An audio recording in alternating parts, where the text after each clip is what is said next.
split from my mind. So yeah, we're recording now. So hello everyone. Thanks for joining the session and starting so early. It's not that early for me because I'm here in Barcelona in Spain. I'm speaking to you from Barcelona. So I'm really very excited for this session and to be talking to you about what I really enjoy, what I do every day, because it's my job. I mean, it's not only something that gives me some money at the end of the month, it's also something that I'm really passionate about and I really love it. So I hope that after this session, you can feel this passion and you can share this passion with me. And maybe some of you decide that you want to go this path through the media industry, and hopefully that will be great. So I will start sharing my deck with some information that I have prepared today. So let me share that with you.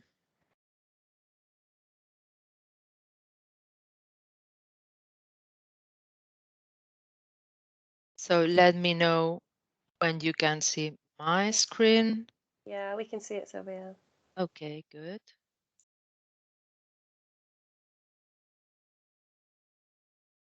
So I will be presenting.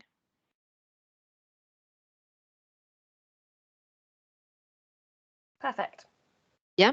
Can you see it good, Yeah, or in the yeah. presenter's mode? Yeah, it's Yeah. working. Okay, Yeah. good.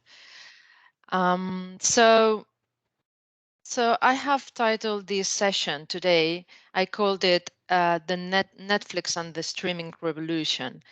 And I will tell you more about it in the next slide. So let's move into this.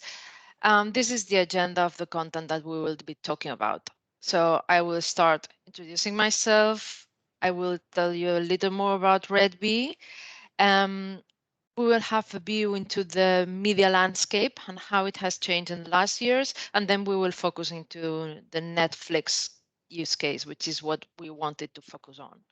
So let's start with a bit of quiz time. So you start just waking up from you. So you can see this element. Do you know what is the relationship between this and Netflix? Can anyone tell me? I mean, I cannot see you because I'm presenting. I But think they're all on mute, Sylvia, as well. So I think they've been set up to be just muted. So you might just have to. Okay, so don't worry. You will, if you know the answer, that's great. If you don't, you will know the answer by the end of this presentation. So let's move on and just have this thought about this, which is a DVD. I hope that you know what it is, and Netflix, that they have a very close relationship. So let's start with me. Let me introduce myself. So as Carrie said, my name is Silvia Botella. I'm Spanish. As I told you, I'm based in Barcelona in Spain. And I have been 18 years in this industry. I'm not that old, but I have been 18 years in the M&E industry. We say media and entertainment because it includes everything from cinema, TV, broadcasting, technology, and everything around this. Just for you to have an idea of my career path, so you can start thinking on how you can get into a role like the one that I'm handling today. My studies were Master of Arts in Media and Communication. Then I made a specialty on media production, so cinema and TV production. And some years later, maybe 10 years later, I decided that I wanted to rise my management capabilities and skills. And I did an MBA, so a Business and Administration master. And from my career, I started in the media and entertainment industry on the content rights, and we'll talk a bit later about what means content rights. But for you to understand, I was buying and selling programs from one country to another. And the beginning, I was very much specialized on cartoons and anime, Japanese anime, so which was very fun and very interesting. And then at some point, I moved into media technology, where I am today. And also, I have not included that in the slide, but half of my career, or most of my career, was on sales, and the last 6 or 10, yeah, 7 years, I have been in marketing. So there are many different roles into this industry that you can have besides something more engineering, right? So there's a lot to do in the media industry for different roles, for different positions and different interests. So let's move into Red Bee Media.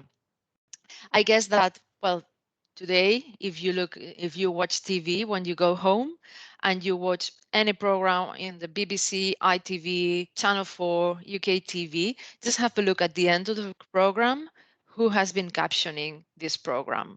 You will see our logo everywhere because we are a very big company in the UK, providing what we call broadcast services to the media industry. What means media services? So I will try to make it understandable because sometimes it's too techy, but it is not. Just think of everything that a TV needs to do to create a program and um, make it go into your home so you can watch it.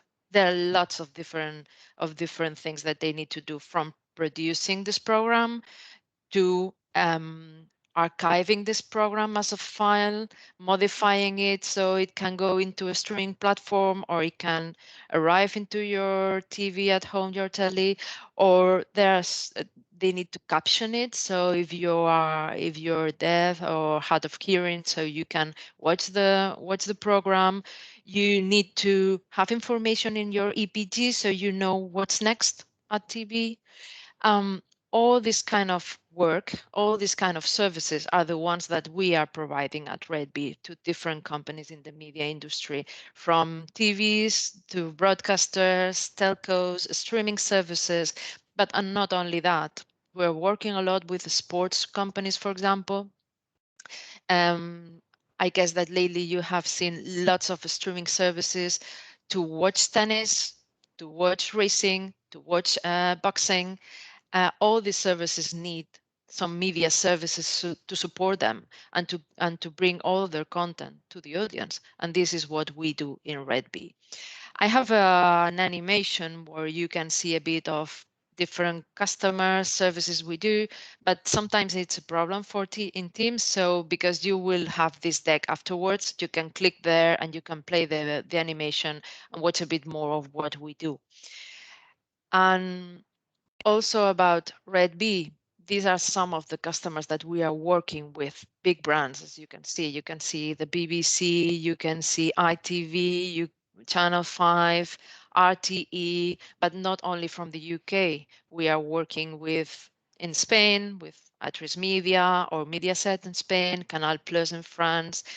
We work a lot in the Netherlands, so we have brands like MPO in the Nordics. So we are a really global international company. And you can see it also in the staff that's working here. So you can see that me, a Spanish person based in Barcelona, working for headquarters in the UK for the global marketing function. This is something really, really amazing and attractive for me, for example, which loves the international flavor. So company like Redbee allows you to work in this international environment, which is really, really something very important for me, for example. So let's go into a bit of a look into the media landscape and why I'm bringing here before talking about Netflix. I'm bringing this here because in reality, everything about Netflix and how and why they are a revolution and why they are a success case study in the industry is because they were brave enough to to they were first wise enough to be watching on what was happening around them and brave enough to leave their traditional business and move into the new business that could be the future. They were looking to the future. This is innovation. is looking at the future, not staying where you are and where you feel comfortable, but trying to move into what is next and what can be really the future. And they made it very well. So what happened in the last 5-10 years that were really a revolution in the media industry? I have to say that maybe for you, it was not a revolution or a change, because this is the way that you have always seen media and consumed media since you were babies. But for people like Carrie or me or your teachers, there has been really a big shift on how we have been watching TV. And in fact, and because we are in this environment, the way we do business and how we work. So the if we have a look into the industry, the media and entertainment industry has done a very important shift on technology, very much focused on technology. But the changes on technology have, of course, impacted a lot the content and the way we do business. So these changes and these advancements, this innovation has been driven by three very important factors. One is a new consumer behavior, a new way of the consumer engaging with the media, with the content. Then a proliferation of multiple devices to watch TV, not only the TV in front of your sofa in your living room, and a lot of content, limitless content at your hands. So if we have a look into this first one, the new consumer behavior, it has shifted into on-demand, focused on or very much willing to do binge viewing, and also the time shifting. So not being limited by a schedule or something that needs to be viewed today at 9 p.m. in the afternoon. Here I have brought some numbers just to back up what I'm saying.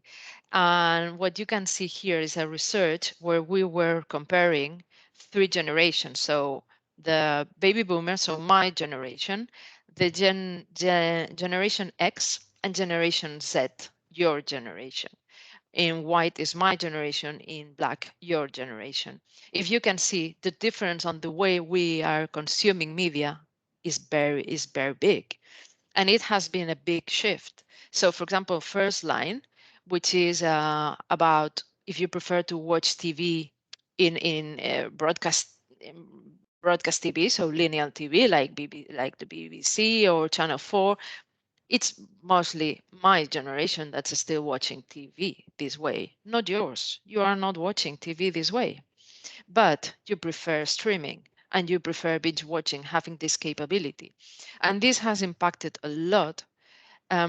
So the proliferation of new streaming platforms, but also the way we do programs. We could then, in the past, we were releasing a program every week, for example, for a drama. Now you need to have all the full series available so you can binge view and watch all the series together.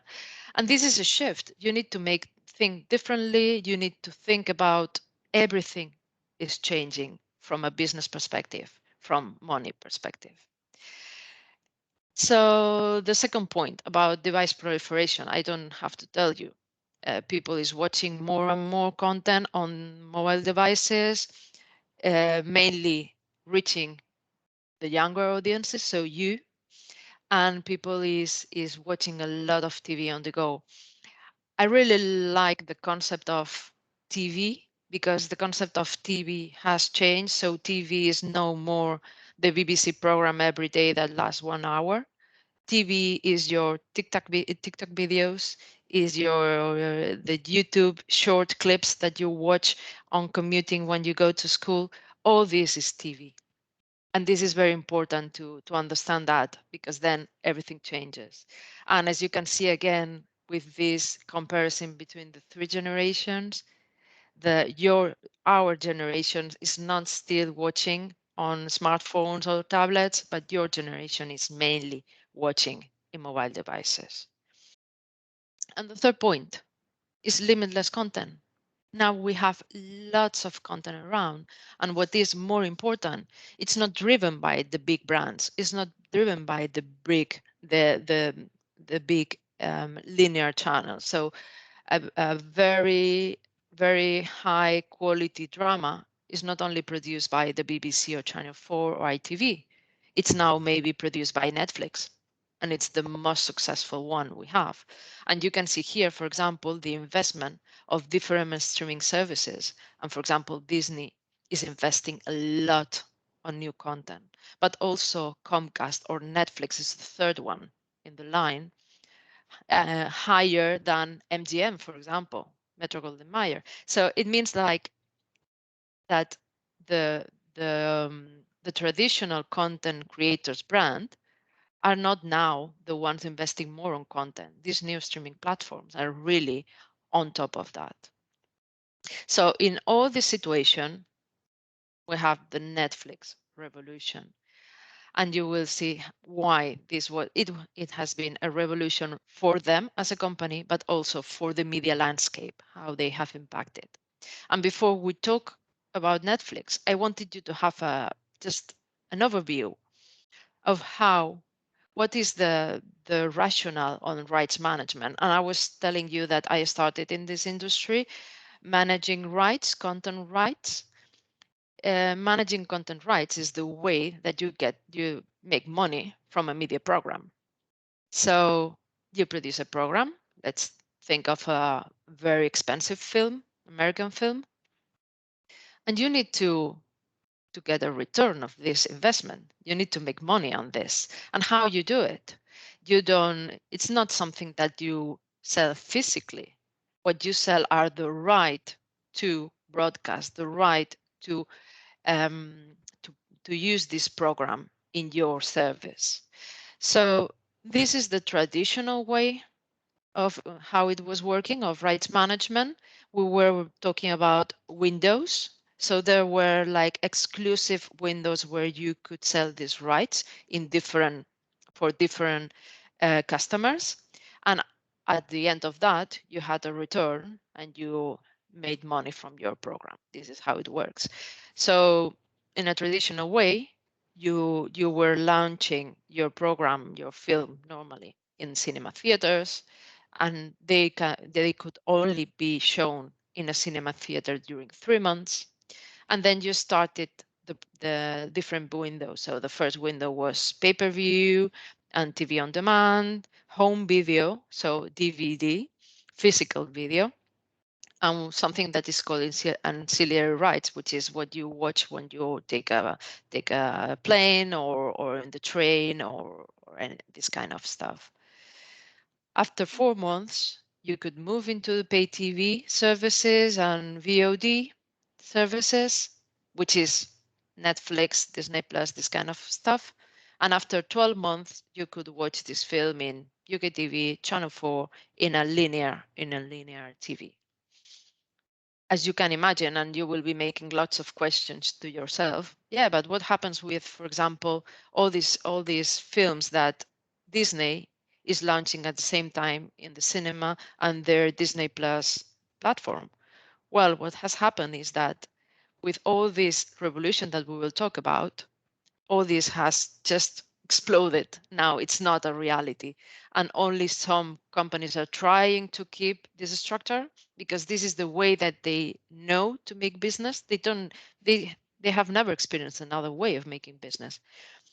But the braver ones, the ones that want to embrace innovation, they are really starting to test new ways of managing all these rights. So now it's quiz time. So my question is, have you ever been in this place? I cannot see you, but I would like to, to know if you have ever been in one of these places. So yeah, of course, this is a DVD rental shop. This is the way we were meant to watch new films before Netflix and all these platforms started. So you were going to this shop, you were walking around, you were looking at the different DVDs, and then they saying, yeah, this weekend I want to watch this film. And you could watch it as many times as you wanted, um, until you had to bring it back. Normally it was week or 2-3 days. It depended on the shop, depending on the title. If it was really a new release, maybe you could only have it for 1-2 days. If it was something more archive, more old, maybe you could have it for 1 week. And this is how life was. And this is what Netflix was doing. On their origin, Netflix was a DVD rental service, but they didn't have physical shops. They were having an online rental service. So they were using physical DVDs to rent that they were shipping through courier to the people. It was the same concept, that they didn't have shops. They even started with some kind of innovation in the business model, right? Um, it was a very small business, and in fact, they wanted to defeat one big giant that was called Blockbuster. I don't know if you remember Blockbuster, that had a logo like a ticket, a blue ticket, a cinema ticket. So they were the giant on the video rental in the US. And Netflix just came, and in fact, they went to Blockbuster and they said, "Hey, do you want to buy us? We are being very successful on our job, and we don't need to have shops. We have a good service by courier." And they say, "No, no, no, we are not interested in your business. We are the giants. We are the big ones." After that, in 2002, they go into the stock market and they start to receive lots of investment from everyone. So in 2005, they moved from DVD to on demand. And why they do that? Because they saw all these numbers that I showed you. They saw this change on the consumption. They realized how the consumer was moving from this DVD consumption to this online. They they were brave enough, without the technology, to build their own platform and to start just moving the physical DVD into online.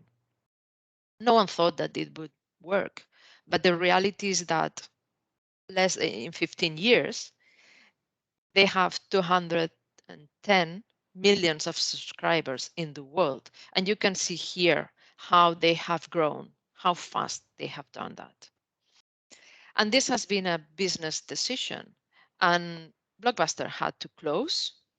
I mean, they are not a business anymore.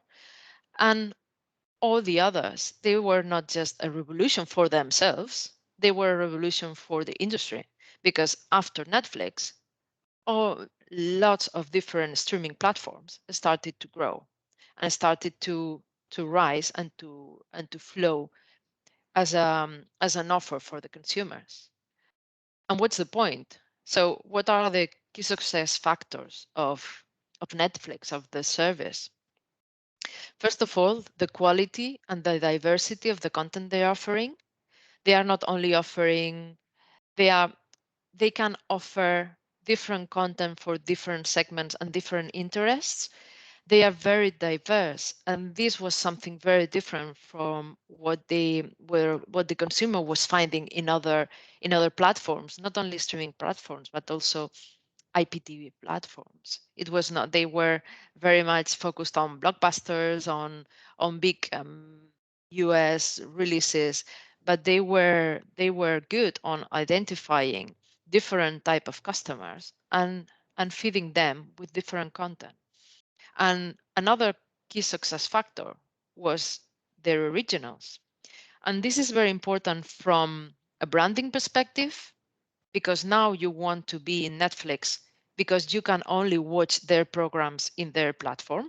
And this is very important. They have programs that they are well known and people want really to watch. Their first original was House of Cards, but also it gave them lots of independence, freedom to be growing in all the countries that they wanted to grow. Because as you have seen, the chain of content rights, if they had to handle and manage this kind of rights windows for content that was not from them, it was very tricky. And they really wanted to go worldwide. So having their own originals, they were the owners of all the rights worldwide of all their programs, and they give them lots of freedom to be everywhere. Also, the originals have given them the opportunity to start producing programs locally in the different countries that they are. And for example, in Spain, we have produced something called La Casa de Papel. I think in English it's called Paper House, or I don't know exactly what's the name in English, but it has been extremely successful. And this has been really good also for the local industries, media industries, because it's made up starting producing again and having a very international opportunity to sell our programs and to be well known internationally. Another success factor for Netflix was the pricing. They were always very keen to not raising the prices too much, so people could really keep their subscriptions. Then the flexibility. From the beginning, they were very clear that they had to have a platform that you could watch everything everywhere in every device. They were the first ones to offer the offline mode, so you could watch it even if you were not with a connection. So they were always listening to the consumer, what they wanted, how they wanted to consume their content. Then personalization. They were really they were the first ones, including recommendations. You can say that they were good or bad. In my case, sometimes I thought they were not that good, but at least there was this interest for making it very personal, your own streaming platform that learns about your needs, learns about what you like, offering captions in all programs, in all languages, dubbing in the countries that use dubbing. For example, Spain is a country where people is used to watch the programs dubbed in Spanish. So you need to provide that because the user wants to watch the programs that way. And of course, the way they are using data. They are very good on managing data, the data from the consumer.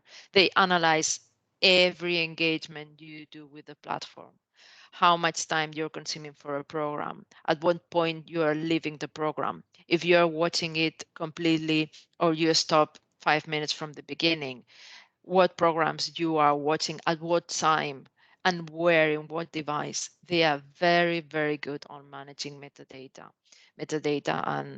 and for the business purpose. And also they have even used that to make their productions. So they have done at the beginning, they were producing some programs and just producing the first episode, airing it, analyzing how the consumer was engaging with the program, and then deciding if they were continuing or not, what kind of changes they were making to the program. So they are very, very good on how they analyze data.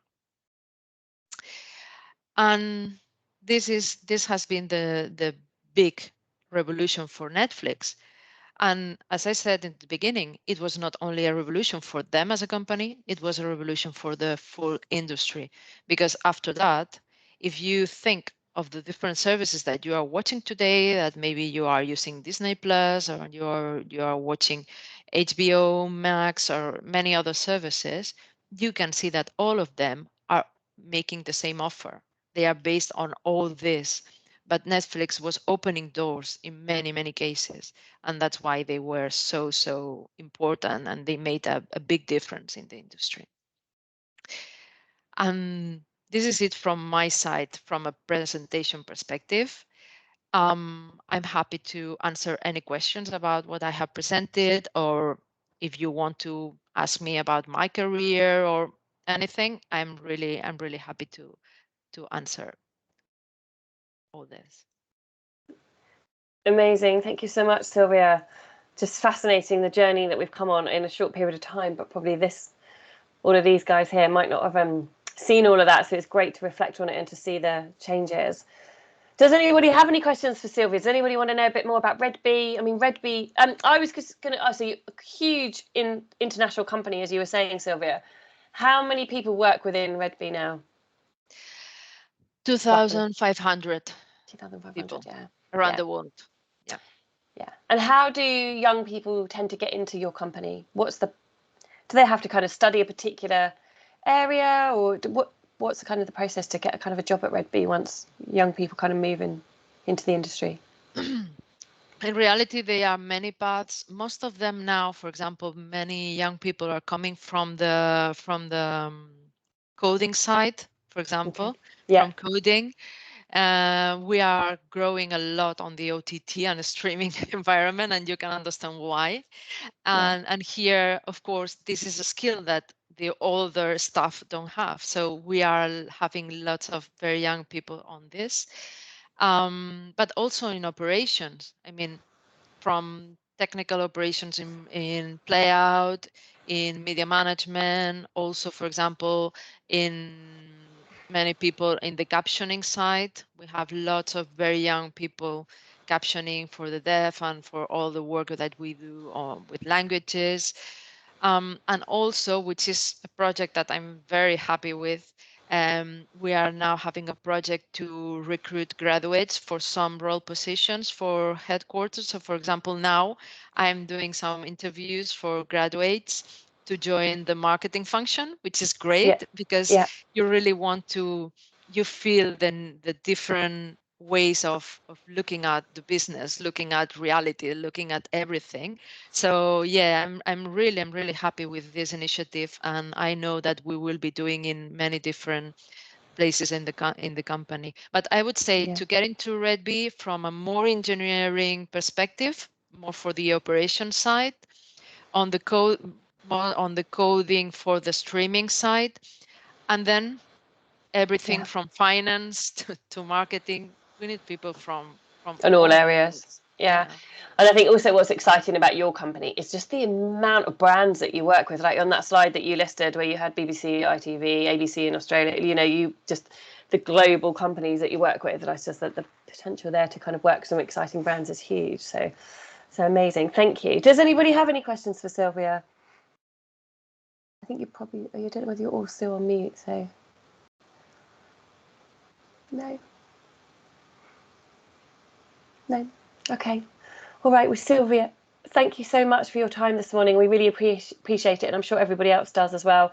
And if anybody wants to if anybody thinks of any questions for Sylvia, do let your tutors know. We can always pass them on and send some information back. So thank you so much, everybody. I want to say that if you have any questions that come after, and maybe about, I said, the career path, about the company, about streaming in general, I'm happy. Will you share the presentation, Carrie, with them? Yeah, I will. Because you will have my email, you will have my LinkedIn profile if you want to contact me. So I'm more than happy to be here. I want to say that I am collaborating with a business school, so I'm used to talk to students and help them in thesis or in any kind of works that they are working. So if you need to prepare a project and you want to do something about media, I'm happy to help you as well. Amazing. That's an amazing offer. Thank you. I'm sure lots of the tutors will pick that up with you. Well, thank you so much, everybody. Have a good morning. And thank you again, Sylvia, for your time. And I will see you all soon. Thank you. Take care. Bye. Thank you. Have a wonderful day and watch the TV. Bye. Bye. Bye.